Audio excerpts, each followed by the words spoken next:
So B, there was some allocated craziness in Wake County this week. We were slightly less tortured, but also more tortured, if that makes sense.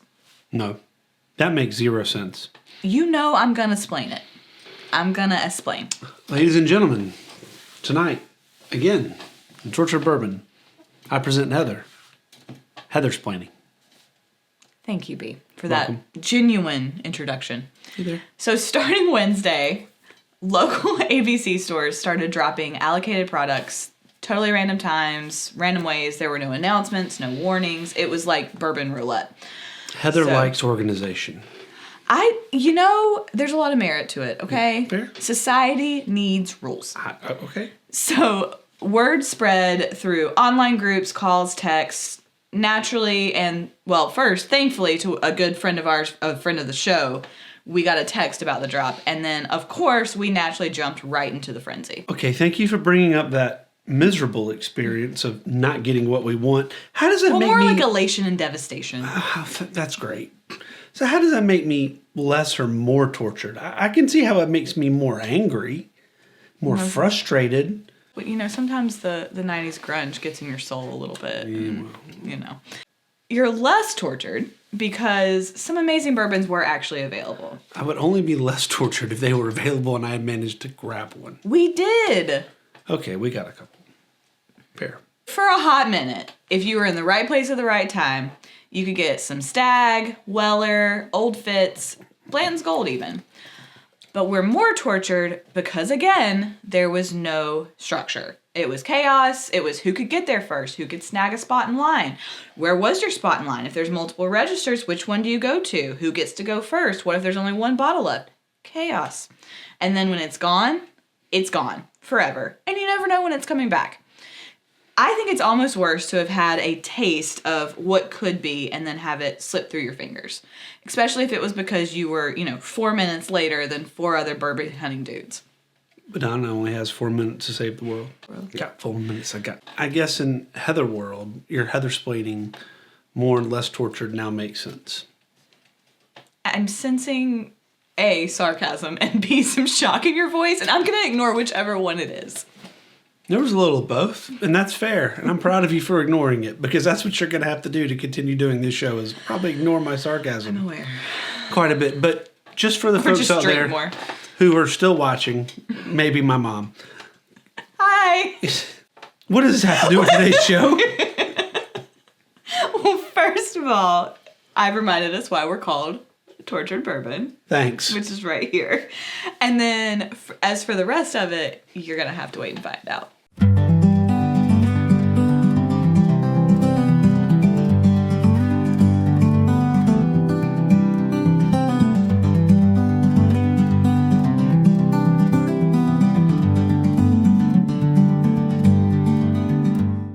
What's up, Heather? What's up, B? So, since we had a taste of that upper echelon bourbon life, only to have it ripped away like the last slice of pizza at a party. Well, do you think you've entered some literary competition? Just Always. Go with it. In life. Okay, fair. Because we had the taste of it and we had it ripped away, like so many of you probably did too, we're here to give you some easier to find alternatives to one of those elusive bottles, Blantons, which is what we're sipping on right now. The little horsey. And I would like to shout out one of our amazing Patreon, Steve, who helped us develop this episode and helped supply some of the bourbons we're going to taste here tonight. Yes, he did. He is invaluable. Yes. But if unlike Steve, it's your first time watching us, welcome. If you want to keep getting great content like this, hit that like button and subscribe. We've actually had a bunch of new subscribers lately, and we just want to officially welcome you to the Tortured Bourbon family. To all of you that have been with us for a while, we seriously are very grateful for you. I don't know why you stuck around. Now, don't forget to follow us on Facebook, X, and Instagram. All the places, and drop a message or comment. Today, coming home from work, I get this text message, and Katie gets this text message, and it's a screenshot. Heather's so excited because someone has Instagrammed her, or Messenger, or Facebook messaged her. They direct messaged me on Instagram. They direct message her on Instagram, and she's bubbly. And it made her day. And that's fantastic on a Friday. So thank you. So do it again. Everyone, all 182 of you, send her a message on Instagram. I dare you. I'll reply to them, but won't share them with B. So say whatever you want about him. So this is Blanton's. And Let's get into bourbon. If you're interested in learning more about our Blanton's episode, there's an episode right here where we do Blanton, Stag, and E.H. Taylor. That's right. Bourbon That episode actually dropped today in real time. In real time. Not in recording time. So what Blanton's is the quote-unquote original single barrel. Mm-hmm. And in that episode, you said this is the little booger that started the craze. It's the little horsey that could. Yeah, it sort of started the prestigious game here. And, luxury bourbon. It's one of them. Yeah, that was their goal. And so it's a single barrel. So everything in that bottle came out of one barrel. And Blanton's, this one is proofed at 93 proof. Mm-hmm. And it was dumped on 2/3/23. And it gives you all this good information from Rick number 23, barrel number 379. So I guess you can go find that. But in very fancy script. And it was stored in warehouse H. Well, thank goodness, it's my favorite. So that's what we're drinking here. And I want to be clear, I don't think we're saying that any of these are going to match a taste profile of Blanton's. But what we're looking for are alternatives that you can go in and possibly find in your local spirit store that will provide you the same level of enjoyment. Yes. So yeah, it's decently priced, readily available alternatives. And Blanton's is one of your favorites. I really like Blanton's a lot. Absolutely. I do. And in actuality, if you get this at MSRP, it's a $50 or $60 bottle. Yeah, it's not outrageous. No, the gold is more expensive, but this one is, I think it's right around $60. But the gold is $140. Right. Retail, roughly. Right. But on the secondary, people pay around $200. But tonight, our first alternative, so we say, is John J. Bowman Single Barrel. John J. Bowman, which is brought to us by Bowman Brothers. Mm-hmm. We actually have recently done a full episode on their Bowman Brothers. It's one of their regular offering, and it's a sister product really to Buffalo Trace. Mm-hmm. And if you're interested in knowing about the lore of the Bowman Brothers Distillery and its history and its connection and how it's part Buffalo Trace. How it's part of the Sazerac family. Yeah. Click right there. Now, Bowman doesn't produce their own distillate.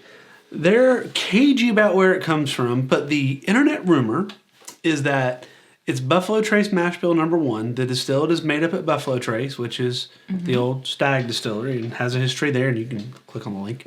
And then they bring it down to good old Virginia, where it's redistilled 3 times in a copper still. Mm-hmm. And then Bowman finishes it and ages it there. And like we said, it's owned by the same parent company that owns everything? Buffalo Trace. Well, they own a lot. Now, it's Sazerac. Yeah, its mash bill is undisclosed because it's Sazerac. Yeah. But it's proofing right at 100. So it's a little bit higher up in proof than Blanton's. But not much. Now its age? Undisclosed. Because, why would you want to pay a lot for something and know how old it was? You wouldn't. Why would you want to do that? Who knows? But press materials do say that it's probably around 9 or 10 years. And it comes in at about $50, which is a really good price for a single barrel. Yeah. Now we will say of the offerings we have here as the alternatives, this one is the most hard to find, but it is still, you can still find it. You can find it. Yeah. If you look at all, you're going to be able to snag one. But their Bowman Brothers small batch is very available, and their port finishes. It's on just about every shelf in every ABC store we've been in North Carolina. For this one, we are supposed to get a nose of baking chocolate, baked bread, oak, vanilla, green apple, and a little bit of toffee. The palate is supposed to be subtle and a little sweet. It's supposed to have a creamy body with rich flavors, including malted chocolate, talked about in the smell, oak, we'd hope so if it's aged close to 10 years, vanilla, hints of corn syrup, which I would take to be sugary. Yeah. And toffee, leather, once again, chewing on leather, some figs, and almonds. Now, I like a good almond. So the finish is supposed to be balanced and long. We're going to get a warming heat that slowly builds up. Then we're going to get something kind of unusual, a green pepper spice, which is not something we've seen often. I do eat green pepper a good bit, so I'm interested to see if I'll pick up on that or not. Then we're going to totally switch gears and we're going to bring the chocolate back, the leather, oak, and light traces of chocolatey caramel. They said that on their website that Bowman Brothers should taste like a Virginia morning. A porch. A Virginia porch. A Virginia porch in the morning. Yeah, we really ran with that. I think we ended it in like antebellum accents and hoop skirts. Yeah. And a seersucker. So we will spare you that this time. I didn't have on a hoop skirt. So let's smell this bad. He totally did. Being the term baking chocolate was used, now I'm getting it. I don't know that I would get it. I don't think I would have picked chocolate out. I'm not getting as strong of a baked bread smell here, but I think that harkens back to the benchmark episode where it was so strong that kind of ruined me for smelling it anywhere else. I had a piece of pound cake earlier. You know what I thought? I thought about benchmark Swabatch. You should have done a pairing. That would have been great. So I do get a little vanilla, and actually on that last... The green apple, you're going to say you got it. Yes, that's exactly what I was going to say. Did you get it too? I get what they're saying, because the green apple has that crispness, and it has a freshness. But a little sharp. Yep. You comparing? I mean, they smell different. I mean, they should smell different. This one has, after smelling them both, the Blantons has much more caramel forward smell. That's excellent. I really enjoyed that. That's excellent. Been missing out on that. This is my first time trying this, by the way. That is excellent. That is really good. That is excellent. Wow. Cheers. This has more vanilla forward to me. Okay. Whereas the Blantons is a little more caramel forward. Going back just to the John J. Bowman, again, good vanilla. On the second taste, I did not get it the first taste through, but on the second taste through, I got the hint of almond a little bit. I definitely buy into the warming heat that slowly builds. It's like no heat to like, and it's not overwhelming, but it's got that nice, I'm drinking a glass of bourbon heat at the end. Yeah, I kept waiting. I was like, when's it going to get a little overwhelming? And it never did. It never did. No, it's just warm. It's just warm. Right, agreed. And the green pepper may be that piece there at the end that's not sweet. Could be. Producer Katie has a comment. According to the internets, Blanton's uses mash bill number 2. Yep. And that bottle in front of you is mash bill number 1. Yes. Right. So it's the same as Buffalo Trace and Eagle Rare. Yes. And benchmarks. Correct. Okay. And I believe Stag. That I do not know. I believe Stag. Yeah. Stag's a different animal. Yeah, that's completely different. It's same different animal. Okay, so the at the very end of the finish, I'm not gonna sit here and act like it tastes just like I bit into a green pepper. No. But it is a lingering thing that's not sweet, and it does have it's a peppery finish, but in a good way. A little spicy. Exactly, but not baking spices. No. Okay. Yeah. Yeah. So that's where I'm going with it. Yeah, I'm not going to pretend like I just... Ate a green pepper. Yeah, we just didn't have a quesadilla. All right, so rate this bad boy. You go first. It's really good. It is good. It's a husher mouth for me. It's a high husher mouth. Oh, yeah. For sure. This is one that after the episode I will turn to B and say, all right, that needs to become a regular member of our collection. It's unique. Yep. But not so unique that it's polarizing. I mean, it's got enough of that classic bourbon flavor profile. Which one are you going to go for? It's hard. I really like the front flavor profile of the Bowman. It's really good.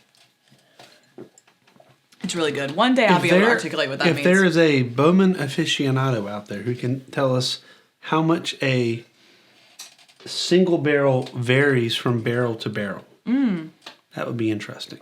Or would like to donate us a few bottles, we will happily film an episode comparing. But thank you to Steve. Oh, who absolutely. Already managed to support us in that. He did. Oh, we couldn't thank him enough. So up next, we have Baker's 7 single barrel. And this is one you've been wanting to do on the show for a while, right? It is. So this is a Jim Beam Suntory product and part of Jim Beam's small batch bourbon collection. I hope I've got it straight there because it's got a kind of an angled There It does. goes. It It's does. got an angled. There It's a we little go. unusual. Yeah, it's a little angled bottle. I think it's a gorgeous bottle. So, B, there's no legendary Revolutionary War backstory here, right?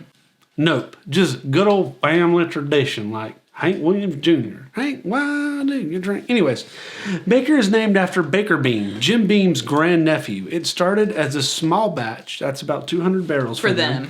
But I appreciate that they're at least telling us what that is. I agree. But then switched to a single barrel offering. So we're back to the single barrel in 2019. The specifics of this, the mash bill comes in, thank you for sharing your mash bill, by the way, 77% corn, 14% rye, and 10% malted barley. Proof's in at 107. And it has to be a minimum of 7 years, but the exact age is on every bottle. It As you is. remember, when a bourbon puts a year on the bottle, it has to put the youngest age. Mm-hmm. This one, however, is a single barrel, and it comes in at 8 years and 6 months, but it's called Baker 7. But I guess what they're advertising to you is there will never be one No. that's younger than Correct. 7 years and old. if you actually look closely at the 7, it says minimum on it. Yeah. I never noticed that until today, actually. So the MSRP comes in around $60 for this. So it's a few bucks more. Now, this flavor profile was written for your specifications. It's right there. The nose is peanuts, That's Jif. oak, vanilla, caramel, and butterscotch. Just- We are singing B's song right now. Yeah, palate rich peanut butter. We could stop right there. We could Oh just- my gosh, it's strong. Yep. Oak and a gentle sweetness. Tell me about the finish. The finish is strong peanut flavor because it was subtle before.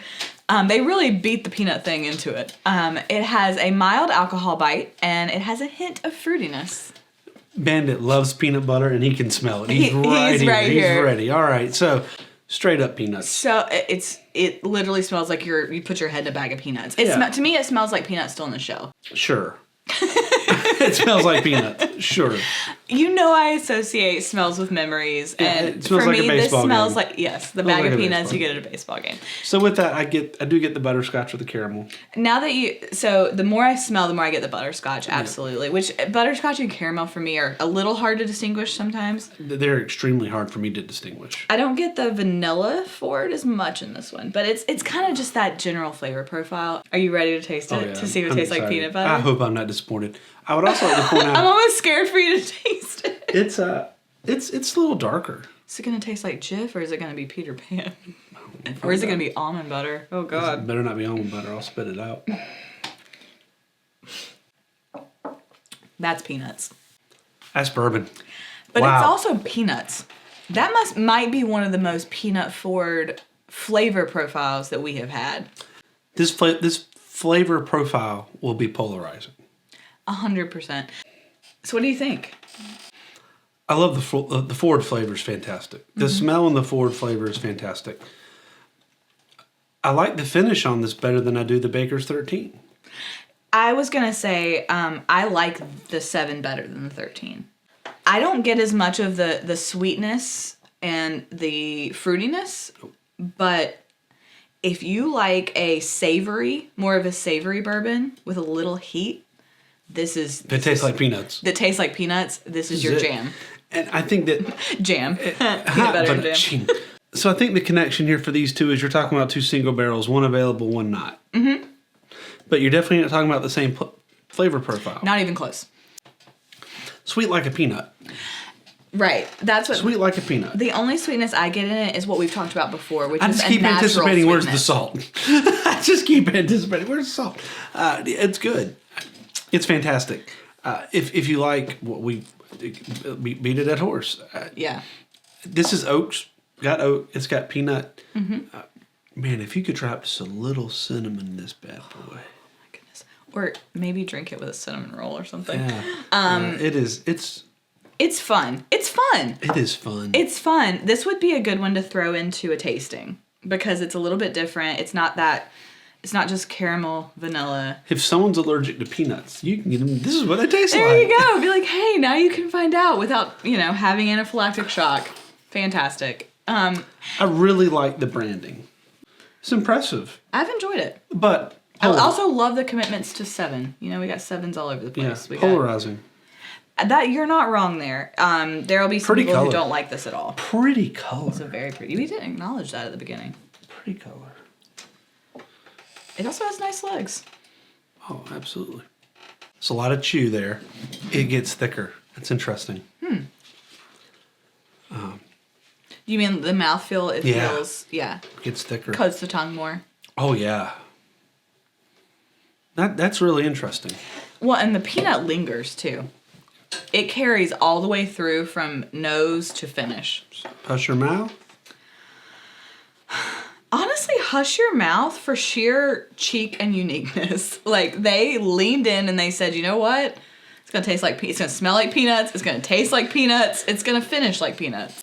I can see how this is a bean product. There's something about the bean products that have that woodiness, that peanutness. I'm glad you okay? mentioned that. Yeah. Yeah. So You're yeah, right. it's a bean product. You're right. Yeah. Now we're about to go in an entirely different direction. Yeah, we are literally taking a U-turn here. Woodford is something you see everywhere.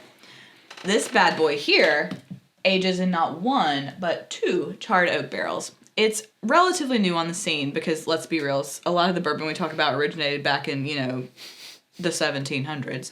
So this one didn't come into enter the chat until 2012, and it basically kicked off the double oaked trend. Now Woodford's roots go way back. But to be clear, this is part of the legend and the story. This is not necessarily having to do with this bottle of bourbon. No. It was founded in 1812 by Elijah Pepper in Woodford County, Kentucky. Now, Pepper realized aging made whiskey smoother, and his son-in-law, who was a doctor, cheers to medicinal whiskey. We love you. Yep, introduced the sour mash fermentation and charred oak barrels. Now, eventually, Brown-Forman bought the distillery and then launched Woodford Reserve in 1996. Now it is synonymous with the world-famous Kentucky Derby. And I have to give B and his family a shout out for introducing me to the glory that is Kentucky Derby, like Derby parties. It's fun. That was not a thing for me growing up, It's it's really, really fun. And to be clear, so Woodford is it's Brown-Forman. Mm-hmm. They were looking with Woodford to achieve something. Mm-hmm. All right, so they obviously have Jack Daniels, and then they obviously have Old Forester. Mm-hmm. And they were looking for something that, as they describe, if you were to make a diagram of bourbon tasting, that it would land. I really need you to implant a diagram into the episode, okay? Okay, I'll work on that because I'm such a good editor. You This are! is really my skill set. No. They were looking for something that when people tasted it, it would land in the center. It wouldn't be too hot. Mm-hmm. It wouldn't be too sweet. It wouldn't be too bold. It would be approachable. Virtually universally appealing. That's right. The Pepper name has come back around with bourbon now, and there is now a Pepper distillery, which uses his name. So we're always trying to tie our heritage back Right, of course. to something. We just can't. Because we can't just be new. We make bourbon. I mean, heaven forbid we make bourbon. The mash bill is 72% corn, 18% rye, and 10% malted barley. Thank you for telling us what's in it. I mean, thank them. Thank Woodford. Sorry. I meant... I thought you were being sarcastic, and I was like, Jesus, dude, I just soaked the mash. I thought the same thing. I was like, holy crap, what? I was like, that took a turn. I would like to thank Woodford and the good people at Brown-Forman for giving us the mash bill, unlike some companies originally based out of Louisiana who can't seem to manage to get out of their own way. That was funny. Is that better? Thanks for pulling your weight. That was unnecessary. Congrats, Katie. Godspeed. Oh, All I right. chose to marry him. Charred oak barrels. Magic barrels. Magic barrels. Thank you for clarifying that the wood barrel wood. And you went, they can be artificial. I said, no, they have to be new charred oak. They can't be artificial. It's bourbon. Now we're all gonna die. Come here. Oh my God. Come here. Hold the dog for a minute. Go So ahead. right off the bat, the mash. Oh, God. Are you ready? All right, breathe. Thank you. Thank you. Is he looking up your He's nose? licking your mouth to tell you to shut up. Okay, we're serious. Double oak is serious.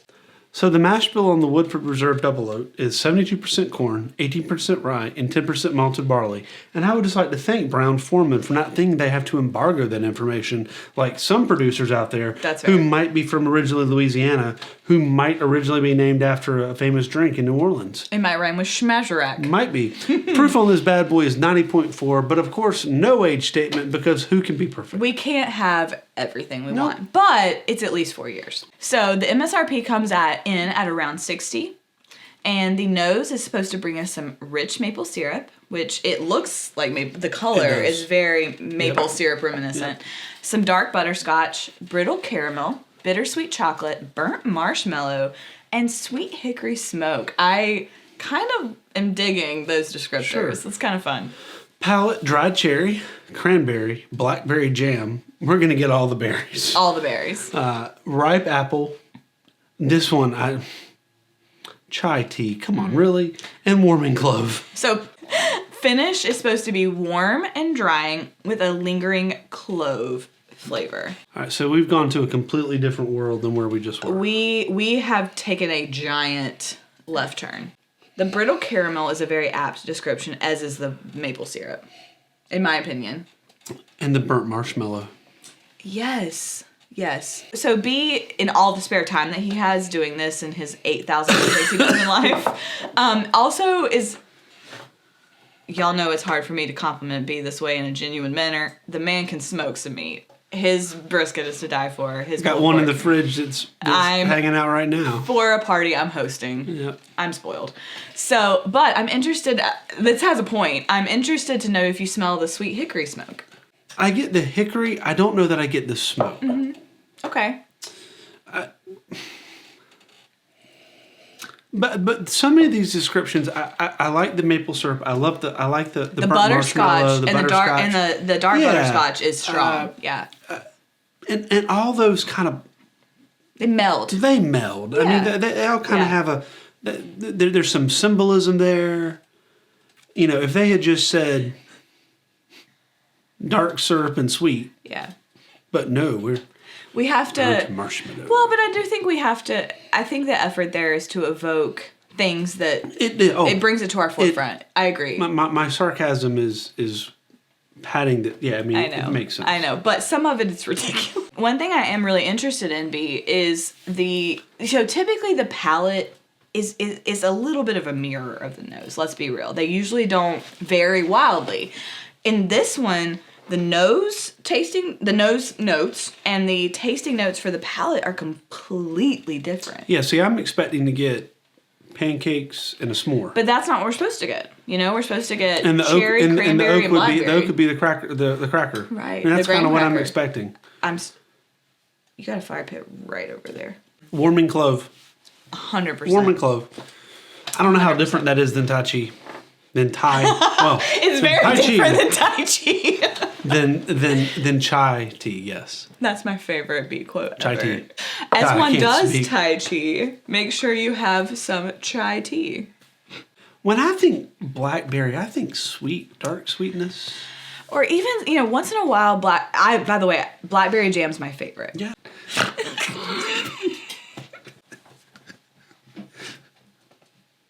You snorted. That was great. Family members used to make me blackberry jam because it's my favorite. And sometimes there is a little tartness there. Yeah, there is. But it's also sweet. Either way, I'm not really getting the cranberry cherry blackberry here. I get more of the chocolate from the smell and a little bit of bittersweet chocolate on the taste. I get bittersweet chocolate on the taste. Mm-hmm. I'm glad you used that term. Overall, though, I enjoy it. To me, it's more bitter than the other two. Mm-hmm. That's a very good point, especially on the finish. That's a solid pour. What would you rank it?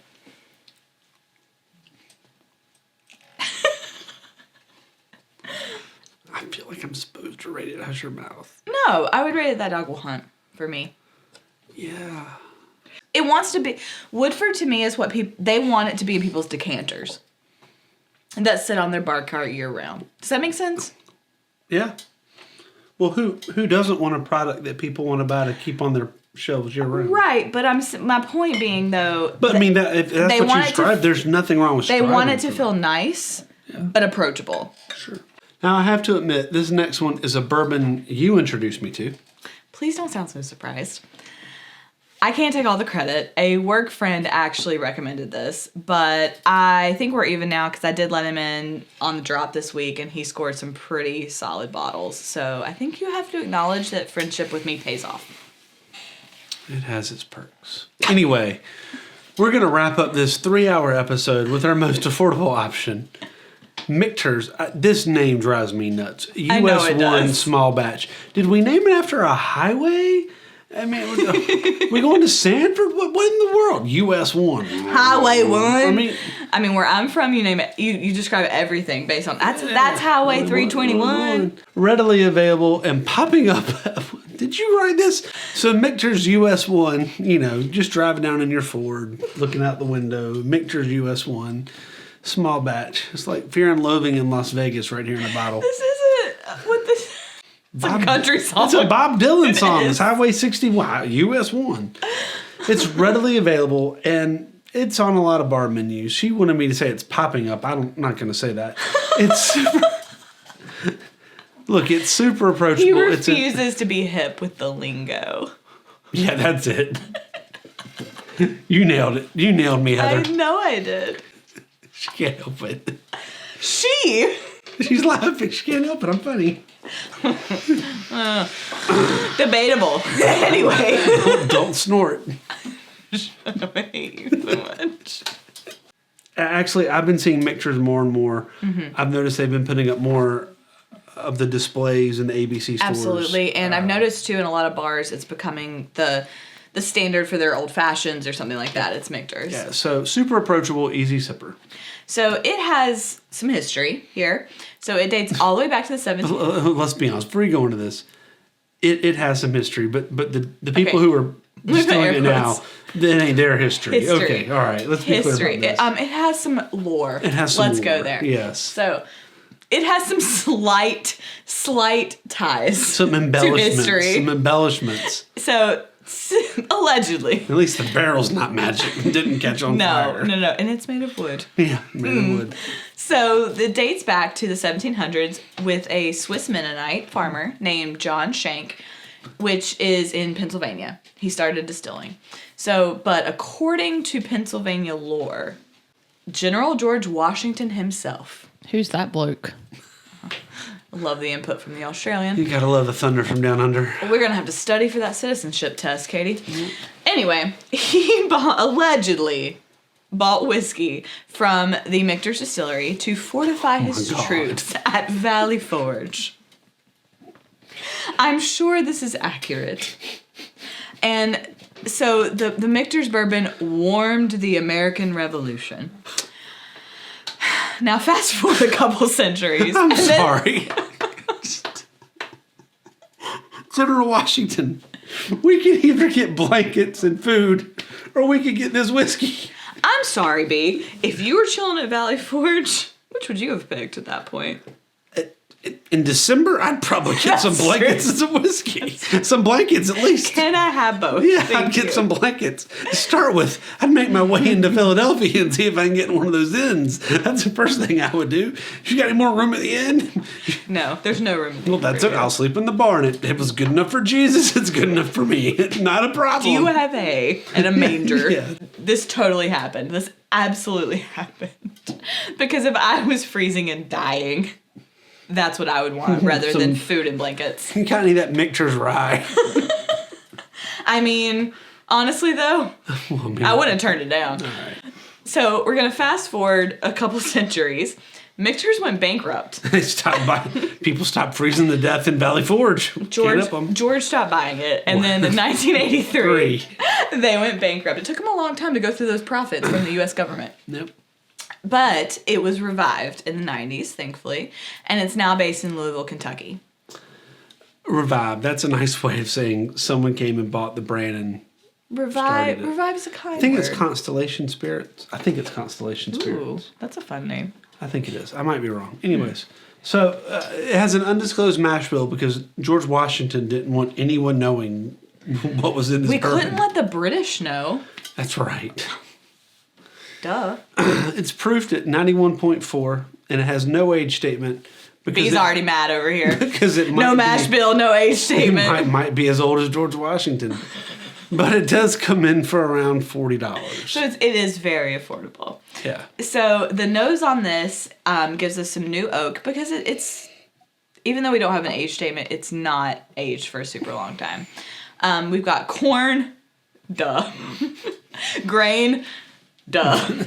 And subtle raisins, which just kind of came out of left field. Well, corn and grain. That's why all those other descriptions have those beautiful Flowery symbols because corn, grain, rye, barley. raisins. Yes. And then where did the raisins come from? Well, they were playing the instruments and you got them at Hardee's. The California raisins. You don't remember the California raisins? Sorry. So the nose is going to bring us, shockingly, new oak, because, oak barrels. Yep. Corn and grain, which Shocking. bourbon. Yep. And then some subtle raisins, which I have no idea where that came from. What's the palate going to bring us, B?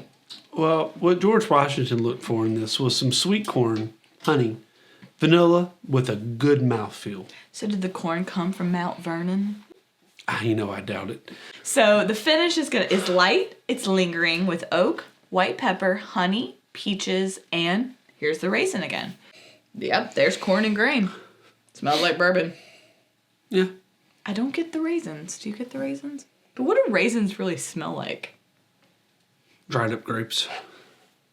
For $40 and readily available, I still maintain that's a solid pour. All right. So, I know it's been a long episode. I know there's only people who love us personally still watching, but hold on. There's a lot of similarity there. You are not wrong. There's a lot of similarity The there. Michter's has a little more pepper at the end. Yes. Yeah, but there's a lot There's of similarity a lot of similarity. there. The honey, vanilla, the corn is a little more pronounced in the Michter's. It's younger though, but for what it is and the availability, it's really good in my opinion. Still not getting the raisins. Sorry, Michter's. I mean, it doesn't have the horse or that cool little bottle. Or the letter on the horsey. But it's $40 and you can walk in any ABC store and get it. The whole purpose of this episode 4.5 hours ago was we were looking at... Could have gone to Valley Forge and back. Yeah. We were looking at affordable alternatives to Blantons. Affordable and available. Mm-hmm.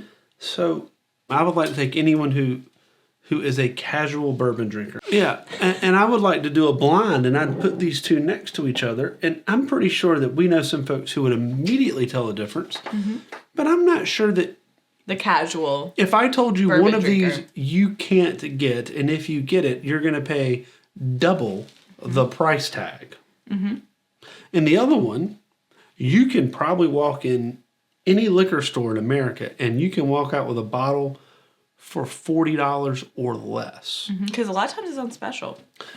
I don't know that the casual bourbon drinker, I think it's a coin flip. Blanton's to me is very caramel forward, both on the nose and on the palate. It has a little more sweetness than this, but overall, this has a little more heat on the back end, the Michter's. You're also drinking them back to back. I do. I'm out of water. But my point is that you're drinking them back to back to tell the difference. But if I poured you that, you would be fine with it. If we can, 100%. And if I take the bottle away, if tomorrow producer Katie took all the bottles away and she poured us one taster of Michter's and one taster of Blanton's, I don't know that I identify which was which. It's a worthy alternative. So for $40, where do you rate this? I like Michter's a lot, and I think for its price and availability, I think for me, it falls right there in the middle between Dog Will Hunt and Hush Your Mouth. I'm surprised you're just not bumping it up. Because it feels like an everyday, but it has so many characteristics of what I think of when I think everyday sipper, but it's a little elevated. So that's why it's hard for me to decide. So then where do you put Blanton's? I put Blantons in Hush Your Mouth. So I think I got to put this in Hush Your Mouth then. And that was my there only we question. go. That's, I mean, that was a good way to figure that now, out. I would tell what you would is you that say? if you're saying it's as good as Blanton's, I think we have to say it's Hush Your Mouth. I will say what it is. It's a chicken feed find. Yes, it is, to bring Because that back. for For $40. I get that it's $40 and usually a chicken, but compared to what you're going to pay for Blanton's, and I know they're not the same, but compared to what you're going to pay for Blanton's, And the that difficulty finding you it. can't find it for $40. You can go pour this in it. Yep. Go for it. Go for it. Pour it in a decanter and pretend it's something fancy. And George Washington will love you. This was a long episode, but I got to tell you, this was revealing. There's something I like about our show, What do you like? other than that we do it. Okay. I like that we do some of these experiences firsthand. This isn't something we've done before. We didn't practice this. This isn't something we've come to. We had an excellent patron viewer who said, I really think y'all would enjoy this. And we gave it a shot. And I mean, go Steve. Right, absolutely. I mean, because yes, we can sit here and we can do subtle differences. Oh, 100%. Absolutely. I think we could totally put this up against Blanton's in a taste test. Maybe we should do it Aussie Rules one day. Maybe. That was a lot of bourbon. But it was some great alternatives to the hard to find Blanton's. But yeah, it was a lot. Interesting enough, though, the one that is the $40 one, we think is the one that taste profile Yeah, it was most similar. is the most. It's not the same, No. but you can find it. It's $40. And you're not going to be disappointed. No, No. of them. So I think the Bowman is the most approachable. I agree with that. I think the most polarizing, but my favorite is the Baker's. I would have called it the most unique. Yeah, but I could see why for some other people this would not be. Agreed. I think people would like Woodford. Yeah. I don't think it's polarizing. It's just not you. It's a little too bitter for me. Yeah. But then there's some people who really like bitter, and then you have this at $40 that I think is like, well, I mean, I can't have. It's a no-brainer. Just drink, just pour this and tell people it's Blanton's and see if they can call tell the it a difference. day. See if they can tell the difference. Yeah, this is the perfect sit out at a party for casual bourbon drinkers. It's perfect. Put it in a A decanter. And call it a and day. tell them, hey man, this is some rare stuff. And they'll totally buy it. It's rare stuff. So this is something we grabbed in Oh, the I do smell the peanut. Yeah, now. it's there. It's totally there. I told you. Fantastic. All right. Well, on that note, Yeah. cheers, y'all.